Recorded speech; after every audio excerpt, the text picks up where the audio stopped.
আওয়ামী জাহিলিয়াত যুগের পার করে এসেছি। আমাদের যে দীর্ঘ ১.৫ যুগের বেশি একটি সময় আমাদেরকে ক্রস করতে হয়েছে, সেটি ছিল আওয়ামী জাহিলিয়াতের একটি যুগ। সেই যুগে আজকে এই আমরা এতক্ষণ পর্যন্ত কথা বলেছি, আমরা স্বাধীনভাবে কথা বলতে পেরেছি। আমাদেরকে এটা ভাবতে হয়নি কথাটার জন্য হয়তো বাসায় রাতে পুলিশ যাবে।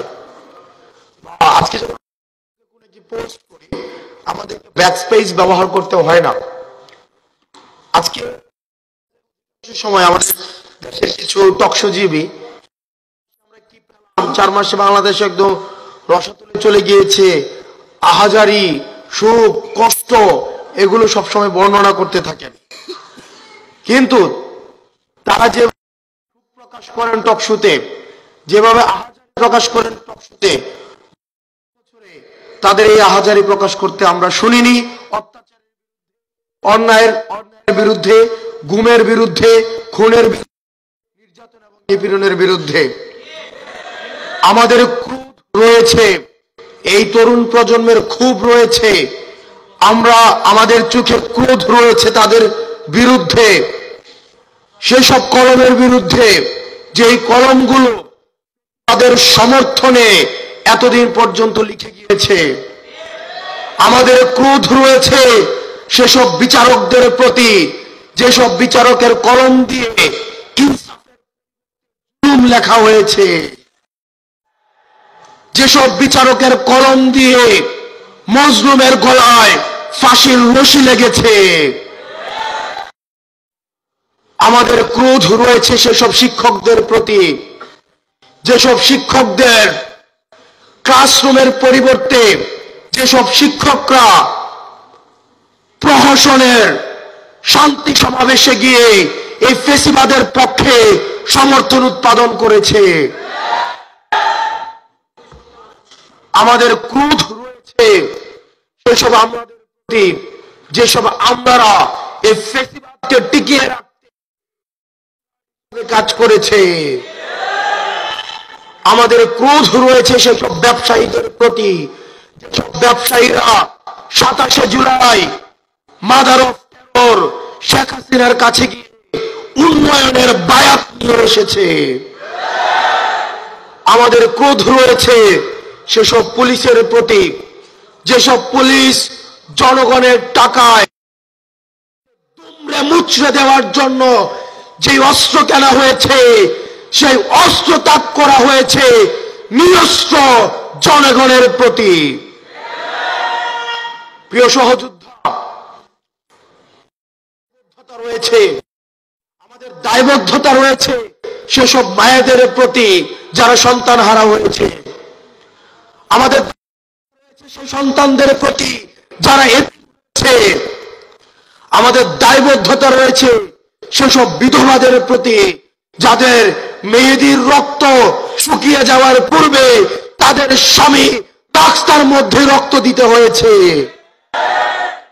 আমাদের 16 বছরের আঘাত, এই টকশোজীবী কিছু বুদ্ধিজীবী যারা ভারত থেকে যাদেরকে ফাইন্যান্স করা হয়, তাদের কথা ভুলে গেলে চলবে না।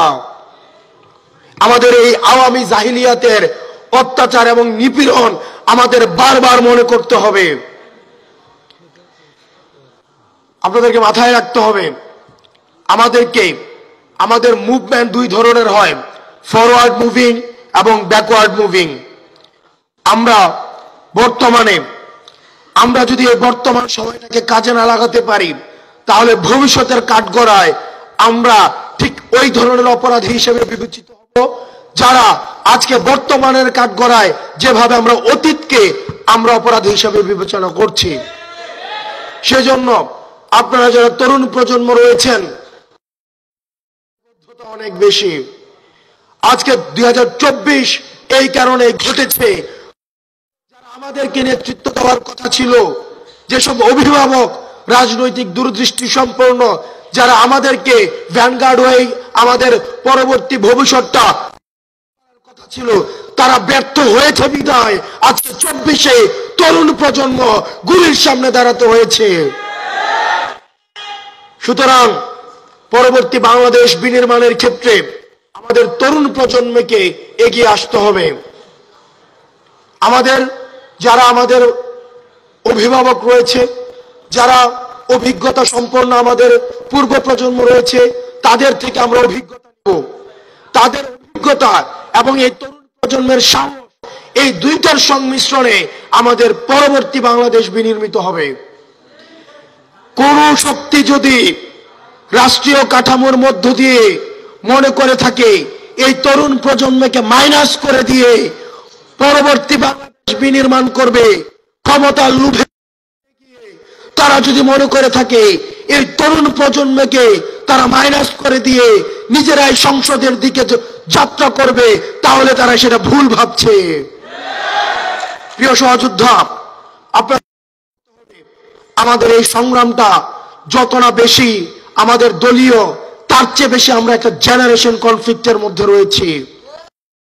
আমাদের ছাত্রদল, ছাত্র শিবির, আমাদের অধিকার পরিষদ, বাংলাদেশ বৈষম্য, আমাদের বাংলাদেশ বৈষম্য, এটি কোনো ক্রিয়াশীল ছাত্র সংগঠন না, বরং আমাদের এই ফ্যাসিবাদ বিরোধী আমাদের যে শক্তিগুলো ছিল, এই শক্তিগুলোকে একত্রীকরণের ক্ষেত্রে এবং জাতীয় ঐক্যের প্রতীক হিসাবে ছাত্র আন্দোলন এখনো পর্যন্ত মাঠে রয়েছে।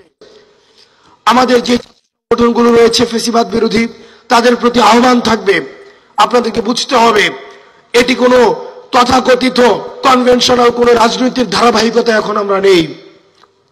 আমরা একটি জেনারেশন কনফ্লিক্টের মধ্যে রয়েছে।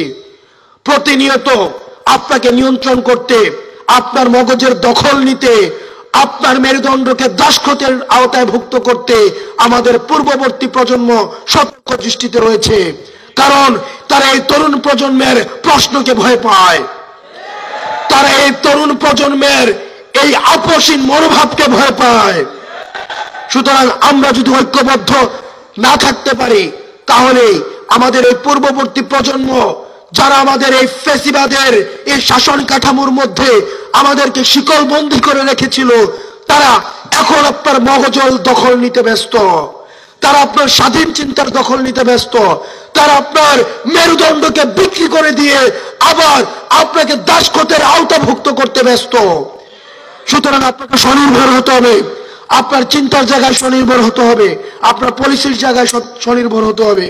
প্রিয় সহযোদ্ধা, আমাদের জন্য আমরা তরুণ প্রজন্ম ঐক্যবদ্ধ হিসাবে এবং পূর্ববর্তী প্রজন্মের অভিজ্ঞতা নিয়ে আমরা সামনে এগিয়ে যাব। আপনাদের সাথে আবার দেখা হবে। আমাদের লড়াইয়ে কখনোই আপোষ হবে না, শুধুমাত্র সংগ্রাম, মাতৃভূমি অথবা মৃত্যু। আসসালামু আলাইকুম ওয়া রাহমাতুল্লাহ।